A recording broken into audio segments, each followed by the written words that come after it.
Admiral Jake Morrison was drinking his morning coffee when the alarm started screaming. He nearly dropped his cup as red lights flashed across the command center of Luna Station.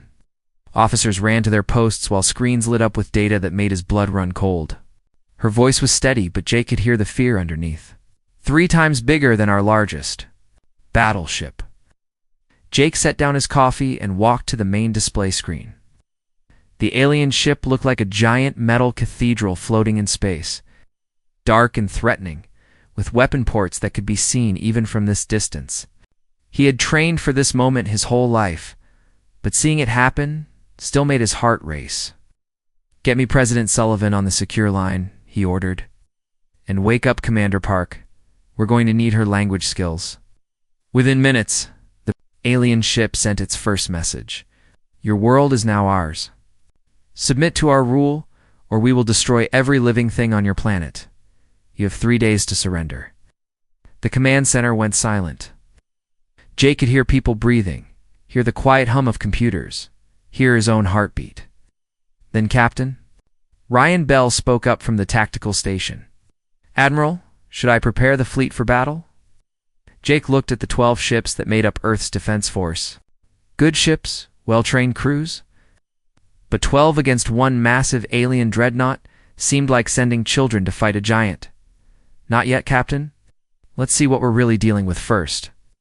Commander Lisa Park arrived 20 minutes later, her hair still messy from sleep. She was the best language expert Earth had, someone who could speak 15 human languages and understand how alien minds might work. "What do we know about them?" she asked, already pulling up data on her tablet. "They call themselves the Zelthari." "Empire," Jake told her. "They want us to surrender in 3 days or they'll destroy Earth." Lisa listened to the alien message again, her face getting more serious with each word. "Their English is rough but clear enough. They've been watching us, learning our language. This isn't their first contact with humans." "What do you mean?" "They know exactly how to threaten us. They know we value our planet, our people. This is practiced, Admiral." "Hard to say, but based on their confidence. Probably many." An hour later, President Kate Sullivan's face appeared on the secure video link from Earth. She looked tired but determined, the way leaders look when facing impossible choices. "Admiral Morrison, what's our situation?" "Not good, Madam President. 1 ship, but it's massive." President Sullivan was quiet for a long moment. In the background, Jake could hear voices, probably her advisors arguing about what to do. "I'm calling an emergency meeting with the Global Defense Council," she said finally. Jake had been thinking about this question since the aliens arrived. Every survival guide said, "You surrender when surrender means living." But something in his gut said this was different. "Ma'am, I think we need to understand something about these Zelthari. They demanded complete surrender," meaning surrender might not save anyone. It might just mean dying slowly instead of quickly. The president nodded slowly. "I'll be in touch, Admiral. Keep monitoring that ship." Over the next few hours, more messages came from the alien vessel. Each one was the same demand, but with the Zelthari wanted all human governments to dissolve. They wanted all military forces to surrender their weapons. Translated more of their language as they intercepted other communications. The aliens were talking to someone else, reporting they were part of a bigger plan. "I'm picking up more ships." Jake studied the tactical display. The big ship was the threat they could see. The smaller ships were probably there to make sure nothing. Jake stood in his office, looking out at Earth through the station's main window. The blue and green planet looked so peaceful from here. Hard to believe it was being threatened by aliens who saw humans as nothing more than property to be collected. His door chimed, and Commander Park entered. "Admiral, I've been analyzing their language patterns. I think I understand how their society. In their culture, you give orders and expect them to be followed. The idea of bargaining or compromise doesn't exist for them. When they say surrender or die, they mean exactly that. But there's something else," Park continued. "We give warnings. It's how humans handle conflict. We always give the other side a chance to avoid violence. And if they ignore the warning, then we fight with everything we have." Jake smiled for the first time since the aliens arrived. "Commander, I think you just gave me an idea. Give me President Sullivan again. I think humanity needs to send the The only kind that matters. A warning. Fleet Commander Zethkar stood on the bridge of his massive warship, watching the tiny blue planet in the distance. Behind him, his officers worked at their stations, monitoring the humans and their pathetic attempts at defense. 12 small ships. It was almost insulting. "Commander, we are receiving a transmission from the humans," announced his communications officer. Zethkar's forearms crossed in amusement. "Already? I expected them to waste more time begging." "Play it, the human." The message was short and simple.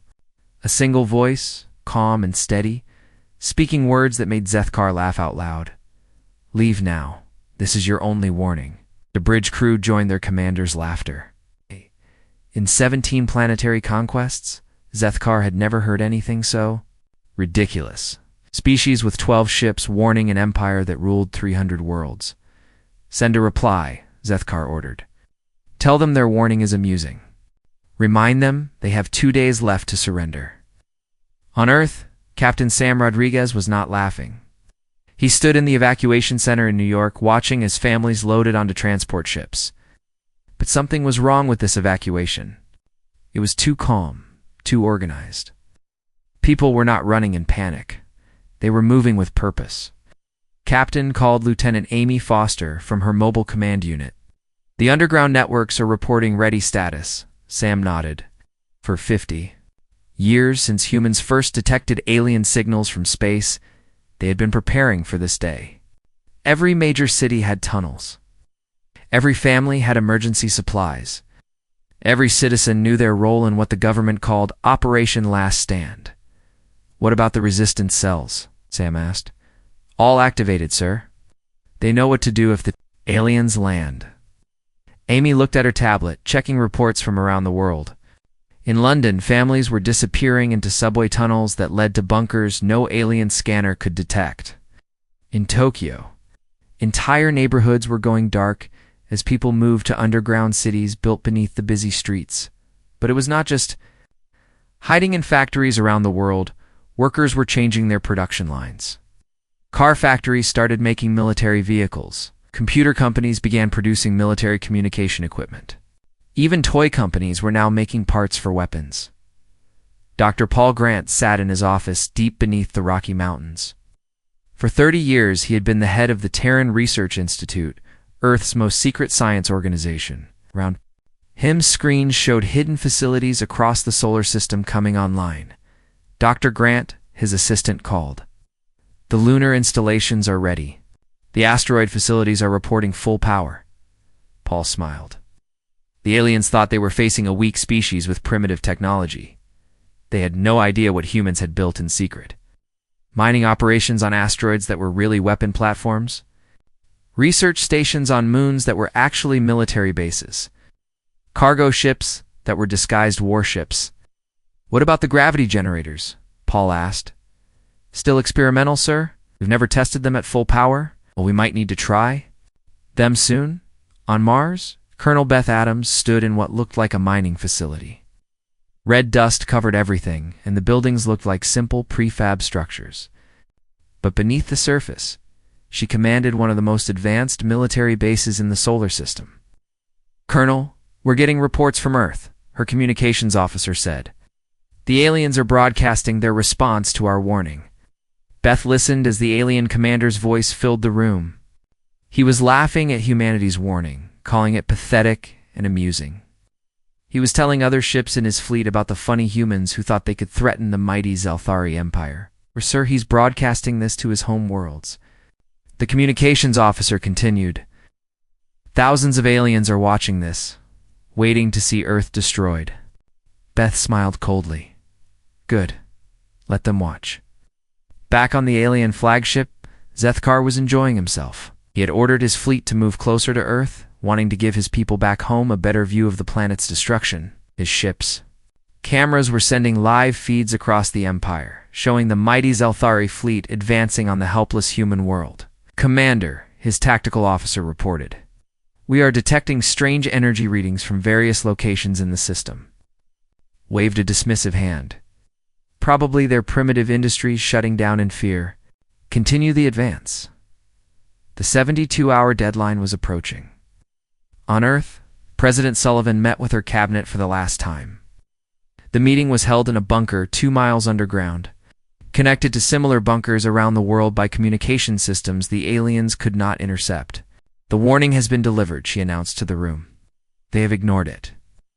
All military commanders are authorized to implement the final protocol." General Alex Carter leaned forward.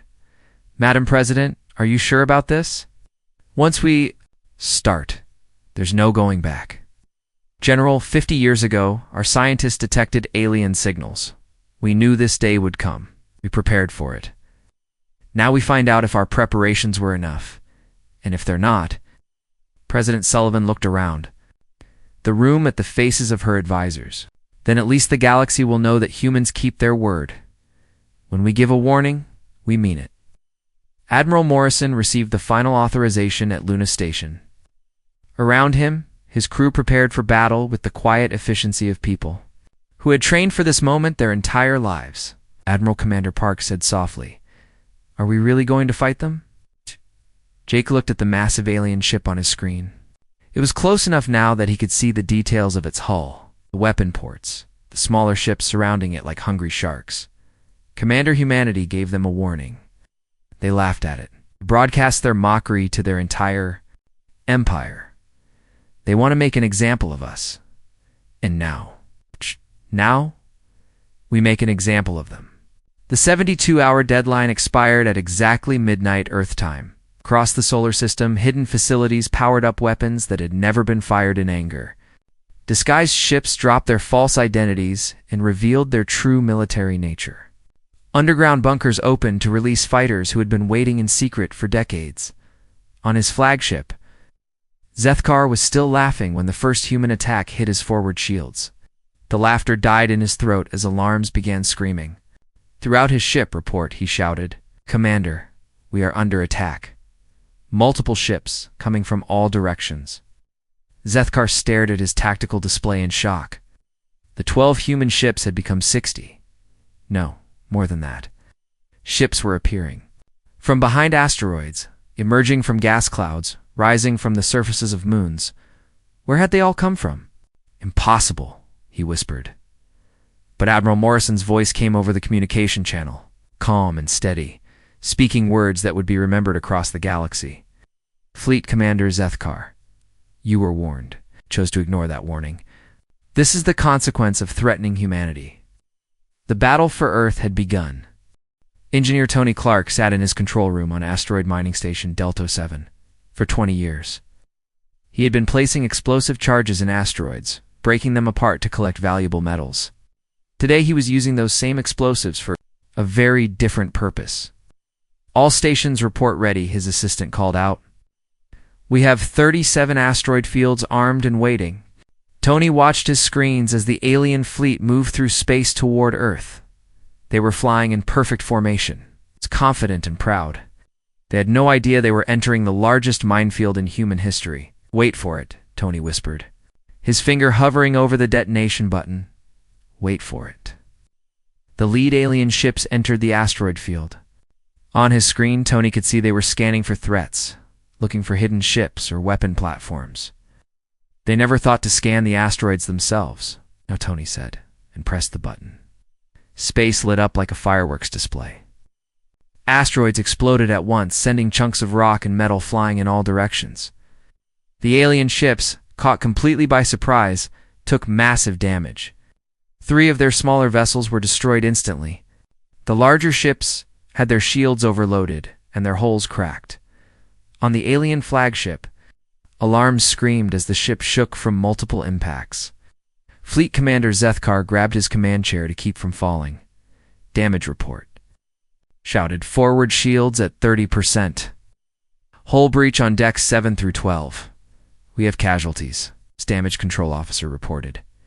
"How did they hide explosives in asteroids?" "Our sensors should have detected them." "Sir, they used mining charges." "Our sensors were programmed to ignore mining equipment as harmless." Zethkar's 4 eyes widened in shock. The humans had turned their industrial equipment into weapons. It was clever, but it was also impossible. No species had ever done such a thing.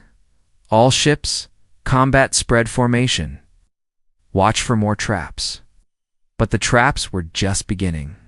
Captain Marie Thompson commanded the research vessel New Horizon, which looked like a harmless science ship on the outside.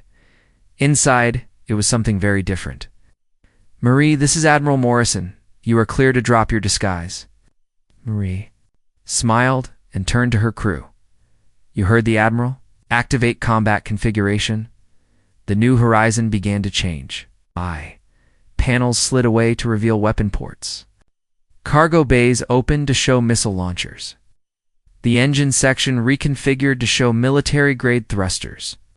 In 30 seconds, a research ship had become a heavy destroyer.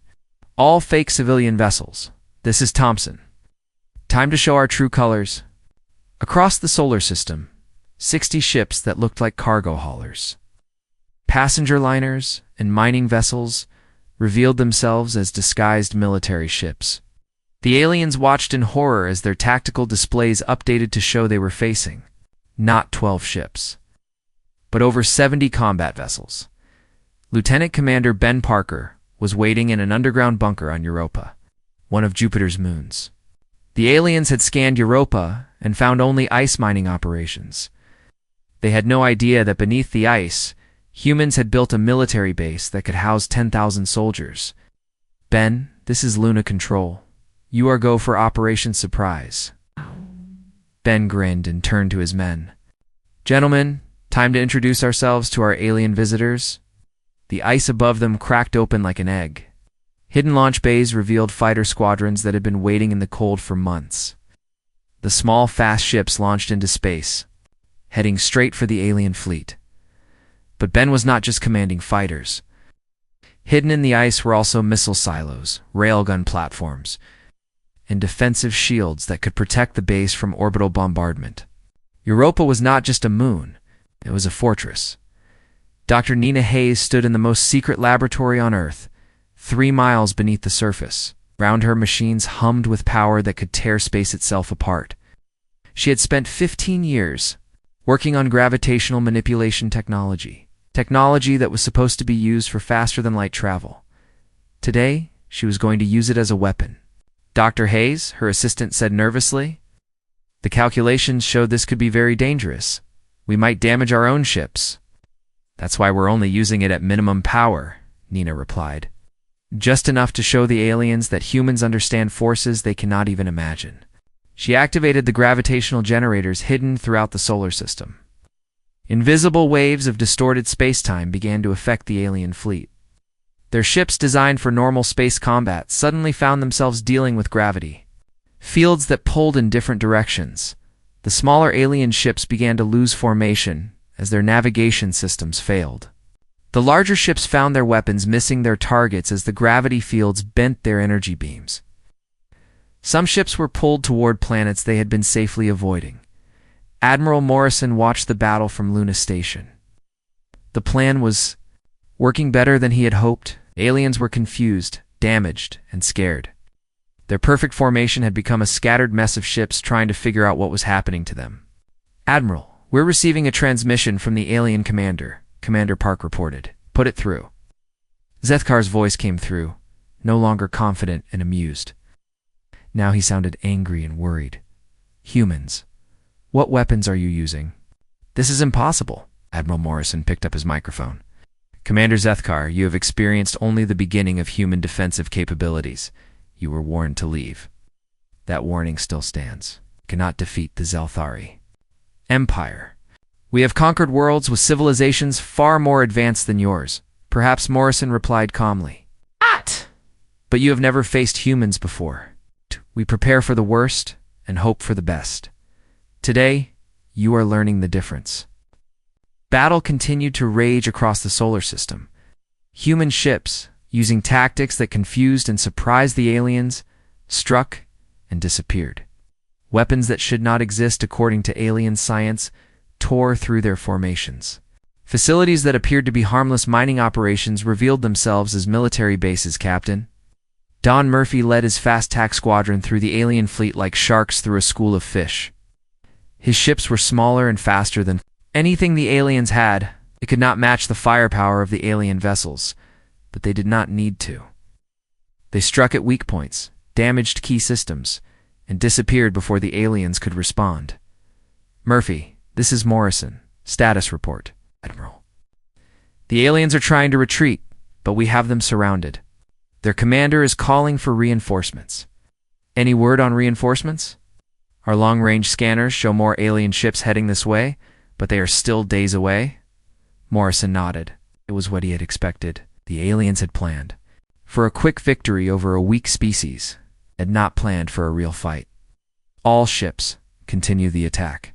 But remember, we want some of them to survive. Sir, someone has to go back and tell the Empire what happened here. Someone has to carry the message that humanity keeps its word. The battle for Earth was far from over, but already the aliens were learning a lesson that would echo across the galaxy. When humans give a warning, they mean it. And when that warning is ignored, the consequences are severe. Major Chris Evans floated in the darkness of space, waiting. His assault suit was designed to be invisible to alien sensors, and he had been drifting toward the damaged Zelthari command ship for 2 hours. Behind him, 19 other human soldiers followed in their own stealth suits. Chris, this is Luna Control. You are cleared for boarding action. Chris smiled inside his helmet. Copy that. Control. Going in. The human soldiers attached themselves to the alien hull like silent ghosts. Chris placed a cutting charge on the ship's armor and stepped back. The explosion was small, but precise, creating a hole just big enough for humans to enter. Inside the alien ship, emergency lights flashed red. The atmosphere was thick and smelled like sulfur, but their suits filtered it out. Chris led his team through corridors that were too tall for humans, past alien writing they could not read, following the ship's layout that intelligence had given them. Movement ahead, whispered Sergeant Kate Wilson through the comm system. 3 Zelthari soldiers came around the corner, tall and thin, with 4 arms each. They carried energy weapons that glowed with purple light. When they saw the humans, they raised their weapons to fire. Chris was faster. Human reflexes, enhanced by combat drugs and cybernetic implants, let him move like lightning.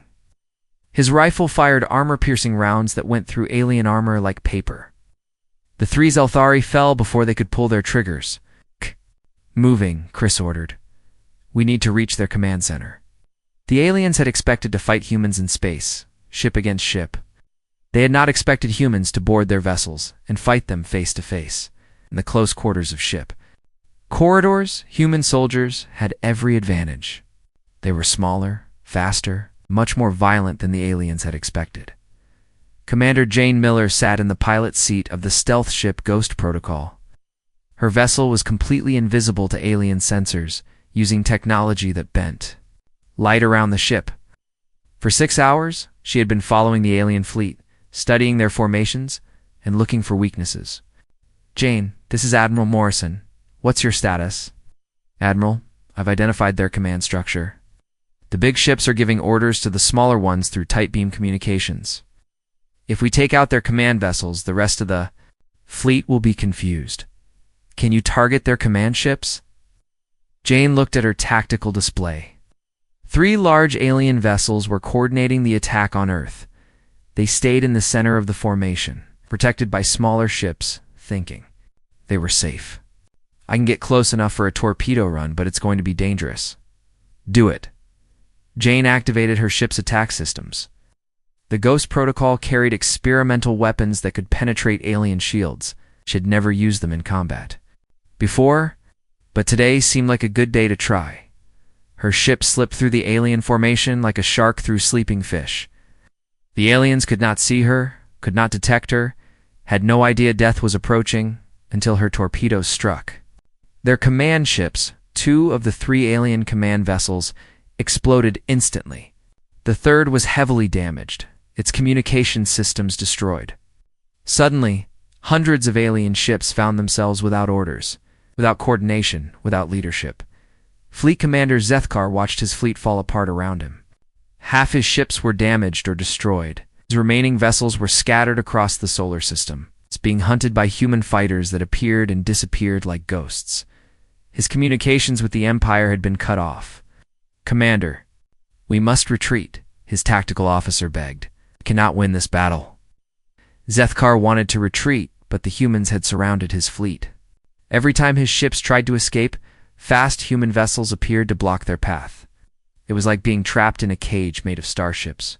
"Signal the reserve fleet," he ordered. "Tell them we need immediate assistance." "Sir, the reserve fleet is still 3 days away. We may not survive that long." Captain Dan Murphy led his squadron of fast attack ships in another strike against the alien formation. All ships. Target. Their engine sections. They flew their ships through alien defensive fire like they were dancing, never staying in one place long enough to be targeted. Their weapons were designed specifically to fight the Zelthari, based on intelligence gathered from intercepted alien communications. "Murphy, this is Morrison. Status on the alien fleet?" "Admiral, we've disabled about 60% of their ships. The rest are trying to form a defensive circle, but they're too spread out to support each other effectively." Dr. Rebecca Stone sat in the Psychological Warfare Center deep beneath Earth's surface. Round her, screens showed alien communication networks across the galaxy. She had been monitoring Zelthari transmissions for hours, waiting for the right moment to strike. "Dr. Stone, we're ready to broadcast," her assistant announced. Rebecca smiled. The aliens had made a mistake by broadcasting their attack on Earth to their home worlds. Thousands of alien species had watched the mighty Zelthari fleet approach. The small human planet, now they would watch that same fleet be destroyed. "Begin transmission. Send the battle footage to every alien world we can reach." The images went out across the galaxy. Alien species that had surrendered to the Zelthari. Empire watched in amazement as human ships destroyed vessels they had thought were invincible. The psychological impact was immediate. On worlds that had been conquered by the Empire, resistance movements began to stir. Species that had given up hope started to believe that the Zelthari could be defeated. The Empire's reputation for invincibility was crumbling with every destroyed alien ship, Major Chris Evans reached the alien command center after fighting through 6 decks of enemy soldiers. The Zelthari had tried to stop him, but human combat training was superior to anything they had faced. His team had lost only 2 soldiers while eliminating over 50 aliens. "This is Evans. We have control of the alien command ship." "Work, Major. Can you access their computer systems?" Chris looked at the alien control panels. The writing was strange, but intelligence had prepared him for this. "Affirmative. We're downloading their navigation data, fleet positions, and communication codes." The information flowing into human computers was priceless. Fleet movements, supply routes, military codes, and most importantly, the locations of other worlds that had been conquered by the Empire. Earth now had intelligence that could help dozens of species fight back against their oppressors. As the battle reached its peak, Admiral Morrison stood on the bridge of Luna Station, watching the destruction of an invasion fleet that had seemed impossible to defeat. The aliens had come expecting an easy victory over a primitive species. Instead, they had found humans who were prepared, organized, and absolutely determined to defend their home.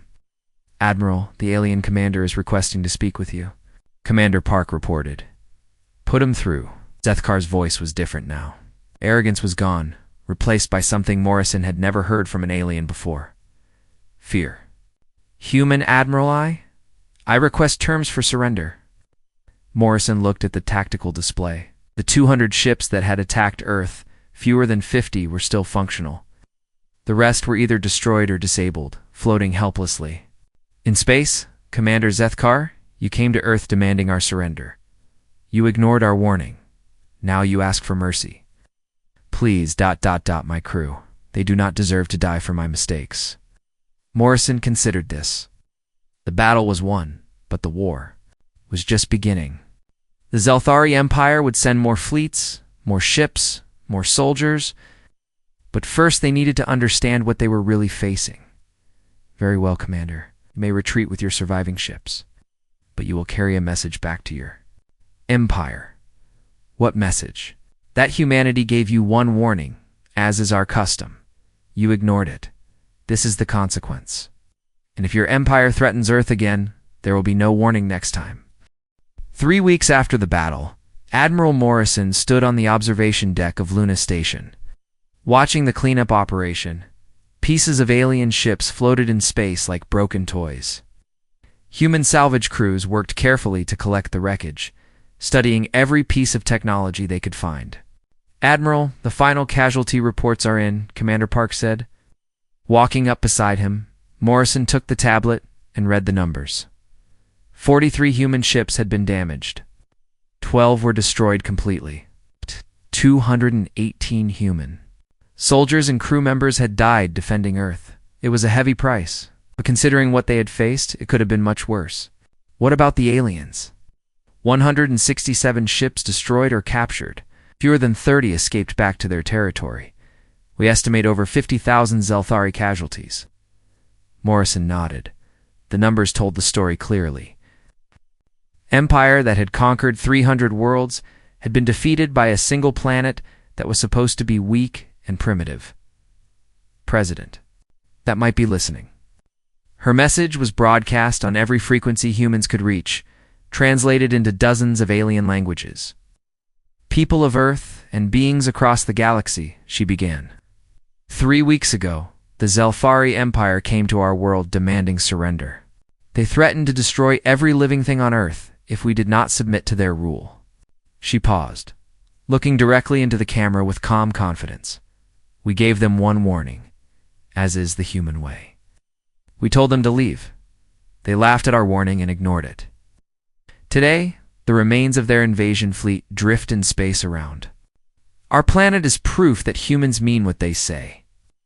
Captain Laura Brooks led the salvage operations, carefully studying every piece of alien technology her teams recovered.